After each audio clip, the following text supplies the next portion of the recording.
So we're going to start with the basics, and we're going to talk about network topologies in this video. Now, the topology, in a networking sense, is the physical or logical layout of the network. We make this distinction because the physical and logical topologies are not necessarily the same, so you can't always tell what the logical topology is from the physical layout. We'll get into that a little more in depth later in this video.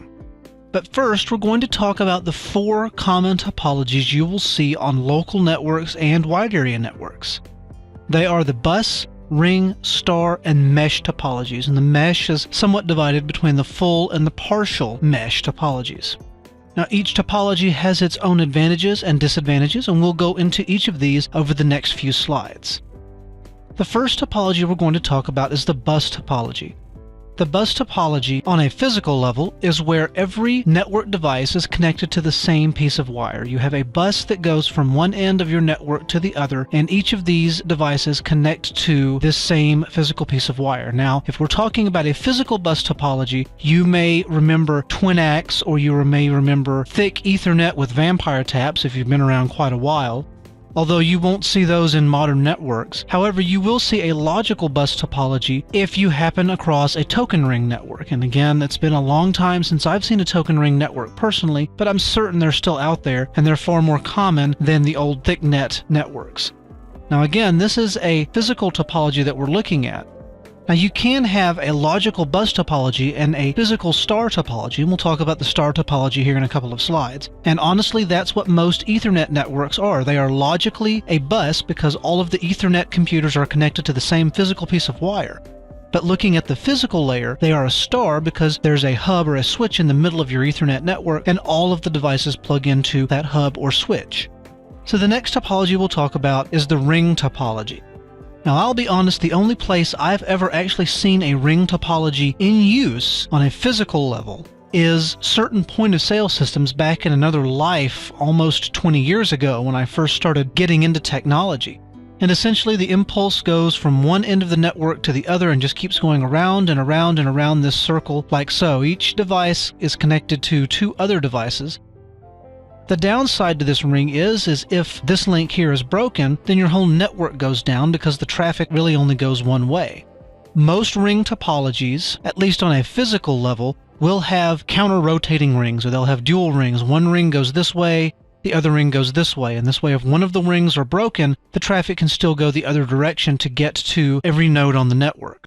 Again, a ring topology is not really anything you'll see on a physical level, but you will see them on a logical level, especially with metropolitan area networks or certain other wide area networking technologies.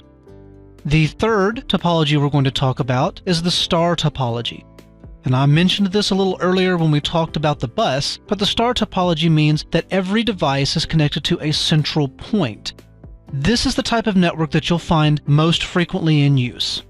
Again, if you have an Ethernet network with switches or hubs in the middle of it, this is how it's going to be laid out. The advantage of this is that every device is separated from every other device by this cable. So if this one cable goes down, you only lose communications to this workstation or printer or server or so on and so forth. The downside to this type of network is if this switch in the middle goes down, everybody's down. Unlike with the ring topology, where you could have a ring going the opposite direction and still have network connectivity. And the last topology type we'll talk about is the mesh topology. Now, this particular image shows a full mesh topology where every node is connected to every other node. So any one of these links could go down and you could still get to any of the other nodes on the network. This node could go down and, well, I can get to this node because I'm directly connected to it. I don't have to go through anyone else to get to this. You generally only see mesh topology networks on wide area networks because you can imagine the cabling requirements that would be needed to have a full mesh topology on a local area network. Every one of your workstations in this simple network with just 6 nodes, every workstation has to have 5 network cards in it and 5 network cables going to each of the other nodes. It just gets to be really unwieldy. I've never seen this on a local area network, and again, it's only for frame relay networks. Now, I've mentioned this is a full mesh network. I don't have a graphic for a partial mesh, but a partial mesh is basically where every node is not connected to every other node. Let's say that this is a satellite office here. Well, it really only needs connectivity back to the corporate, whereas all of these other branches needs full access to everyone else. So this node here may not be fully meshed with all the rest of them. It may only have a connection back to the central office. And that's a partial mesh topology. Now, you remember way back at the beginning where I said you can't necessarily tell the logical layout from the physical layout. Well, let's take a look at that. For example, let's look at a full mesh frame relay network, which logically looks like this. Any node can get to any other node on the network without having to go through any site. You basically have a big frame relay switch here in the middle that's your provider. However, the physical layout of this network is a star topology because each branch or each one of these locations only has one path out to the frame relay network. But you don't necessarily have to go through this point to get there. You have a logical connection between these 2 points inside this full mesh network. And that's the most obvious example of physical and logical topologies being divergent. The longer you work on networking, the more you'll see physical and logical abstraction. And in fact, when we start talking about the OSI model, that physical and logical abstraction becomes even more pronounced at certain layers of the OSI model.